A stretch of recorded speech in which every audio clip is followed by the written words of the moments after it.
Chapter 3. The Lawrence Boy. "Joe! Joe, where are you?" cried Meg at the foot of the garret stairs. "Here," answered a husky voice from above, and running up, Meg found her sister eating apples and crying over the heir of Redcliffe, wrapped up in a comforter on an old three-legged sofa by the sunny window. This was Joe's favourite refuge, and here she loved to retire with half a dozen russets and a nice book, to enjoy the quiet and the society of a pet rat who lived nearby, and didn't mind her a particle. As Meg appeared, Scrabble whisked into his hole. Joe shook the tears off her cheeks and waited to hear the news. "Such fun! Only see, a regular note of invitation from Mrs. Gardiner for tomorrow night," cried Meg, waving the precious paper, and then proceeding to read it with girlish delight. "Mrs. Gardiner would be happy to see Miss March and Miss Josephine at a little dance on New Year's Eve. Marmee is willing we should go. Now what shall we wear?" "What's the use of asking that when you know we shall wear our poplins, because we haven't got anything else," answered Joe with her mouth full. "If I only had a silk," sighed Meg. "Mother says I may when I'm 18, perhaps, but 2 years is an everlasting time to wait." "I'm sure our pops look like silk, and they're nice enough for us. Yours is as good as new, but I forgot the burn and the tear in mine. Whatever shall I do? The burn shows badly, and I can't take any out." "You must sit still all you can, and keep your back out of sight. The front is all right. I shall have a new ribbon for my hair, and Marmee will lend me her little pearl pin. And my new slippers are lovely, and my gloves will do, though they aren't as nice as I'd like. Mine are spoilt with lemonade, and I can't get any new ones, so I shall have to go without," said Joe, who never troubled herself much about dress. "You must have gloves, or I won't go," cried Meg decidedly. "Gloves are more important than anything else. I should be so mortified if you didn't have them." "Then I'll stay still. I don't care much for company dancing. It's no fun to go sailing round. I like to fly about and cut capers." "You can't ask Mother for new ones. They're so expensive, and you're so careless. She said when you spoilt the others that she shouldn't get you any more this winter. Can't you make them do?" asked Meg anxiously. "I can hold them crumpled up in my hand, so no one will ever know how stained they are. That's all I can do. No, I'll tell you how we can manage. Each wear one good one and carry a bad one. Don't you see?" "Your hands are bigger than mine, and you'll stretch my glove dreadfully," began Meg, whose gloves were a tender point with her. "Then I'll go without. I don't care what people say," cried Joe, taking up her book. "You may have it, you may. Only don't stain it, and do behave nicely. Don't put your hands behind you, or stare, or say Christopher Columbus, will you? Don't worry about me. I'll be as prim as I can, and not get into any scrapes if I can help it. Now go and answer your note, and let me finish this splendid story." So Meg went away to accept with thanks, look over her dress, and sing blithely as she did up her one real lace frill, while Joe finished her story, her 4 apples, and had a game of romps with Scrabble. On New Year's Eve the parlour was deserted, for the 2 younger girls played dressing maids, and the 2 older were absorbed in the all-important business of getting ready for the party. Simple as the toilets were, there was a great deal of running up and down, laughing and talking, and at one time a strong smell of burnt hair pervaded the house. Meg wanted a few curls about her face, and Joe undertook to pinch the papered locks with a pair of hot tongs. "Ought they to smoke like that?" asked Beth from her perch on the bed. "It's the dampness drying," replied Joe. "What a queer smell! It's like burnt feathers," observed Amy, smoothing her own pretty curls with a superior air. "There, now I'll take off the papers, and you'll see a cloud of little ringlets," said Joe, putting down the tongs. She did take off the papers, but no cloud of ringlets appeared, for the hair came with the papers, and the horrified hairdresser laid a row of little scorched bundles on the bureau before her victim. Oh, what have you done? I'm spoilt. I can't go. My hair! Oh, my hair!" wailed Meg, looking with despair at the uneven frizzle on her forehead. "Just my luck. You shouldn't have asked me to do it.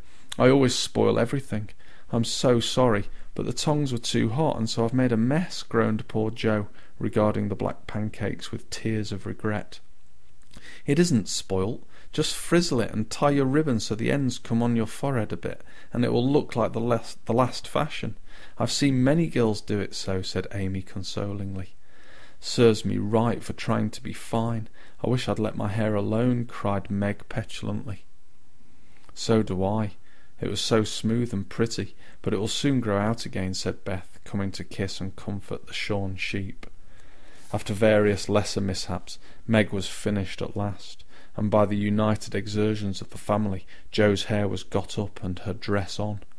They looked very well in their simple suits, Meg in silvery drab, with a blue velvet snood, lace frills, and the pearl pin; Jo in maroon, with a stiff, gentlemanly linen collar, and a white chrysanthemum or two for her only ornament. Each put on the one nice little glove, and carried one soiled one, and all pronounced the effect quite easy and fine. Meg's high-heeled slippers were very tight, and hurt her, though she would not own it, and Jo's 19 hairpins all seemed stuck straight into her head, which was not exactly comfortable, but dear me, let us be elegant or die. "Have a good time, dearies," said Mrs. March, as the sisters went daintily down the walk. "Don't eat much supper, and come away at 11 when I send Hannah for you." As the gate clashed behind them, a voice cried from a window, "Girls, girls, have you both got nice pocket handkerchiefs?" "Yes, yes, spandy nice, and Meg has cologne on hers," cried Jo, adding with a laugh as they went on, "I do believe Marmee would ask that if we were all running away from an earthquake." "It is one of her aristocratic tastes, and quite proper, for a real lady is always known by neat boots, gloves, and handkerchief," replied Meg, who had a good many little aristocratic tastes of her own. "Now don't forget to keep the bad breath out of sight, Jo.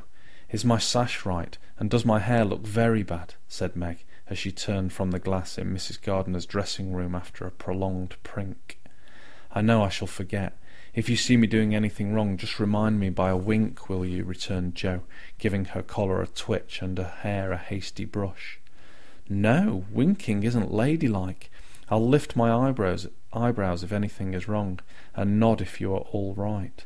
Now hold your shoulders straight and take short steps, and don't shake hands if you are introduced to anyone. It isn't the thing. How do you learn all the proper ways? I never can. Isn't that music gay?" Down they went, feeling a trifle timid, for they seldom went to parties, and, informal as this little gathering was, it was an event to them. Mrs. Gardiner, a stately old lady, greeted them kindly, and handed them over to the eldest of her 6 daughters. Meg knew Sally, and was at her ease very soon, but Jo, who didn't care much for girls or girlish gossip, stood about, with her back carefully against the wall, and felt as much out of place as a colt in a flower garden. Half a dozen jovial lads were talking about skates in another part of the room, and she longed to go and join them, for skating was one of the joys of her life. She telegraphed her wish to Meg, but the eyebrows went up so alarmingly that she dared not stir. No one came to talk to her, and one by one the group near her dwindled away till she was left alone. She could not roam about and amuse herself, for the burnt breath would show, so she stared at people rather forlornly till the dancing began. Meg was asked at once, and the tight slippers tripped about so briskly that none would have guessed the pain their wearer suffered smilingly. Jo saw a big red-headed youth approaching her corner, and fearing he meant to engage her, she slipped into a curtained recess, intending to peep and enjoy herself in peace. Unfortunately, another bashful person had chosen the same refuge, for as the curtain fell behind her, she found herself face to face with the Lawrence boy. "Dear me, I didn't know anyone was here," stammered Jo, preparing to back out as speedily as she had bounced in. But the boy laughed, and said pleasantly, though he looked a little startled, "Don't mind me. Stay if you like." "Shan't I disturb you?" "Not a bit. I only came here because I don't know many people, and I felt rather strange at first, you know." "So did I. Don't go away, please, unless you'd rather."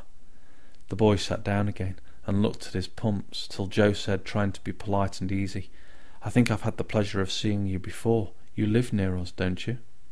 "Next door," and he looked up and laughed outright, for Jo's prim manner was rather funny when he remembered how they had chatted about cricket when he brought the cat home.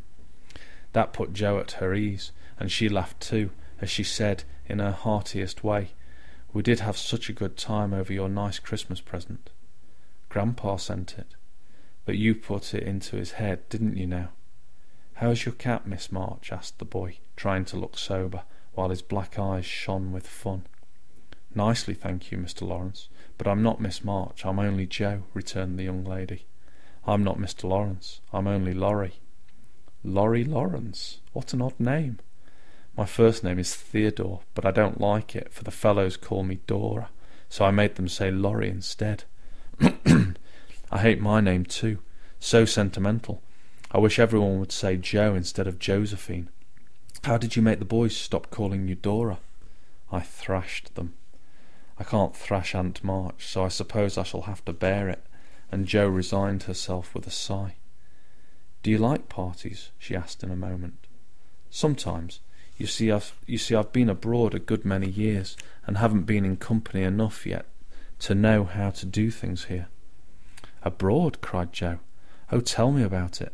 I love dearly to hear people describe their travels."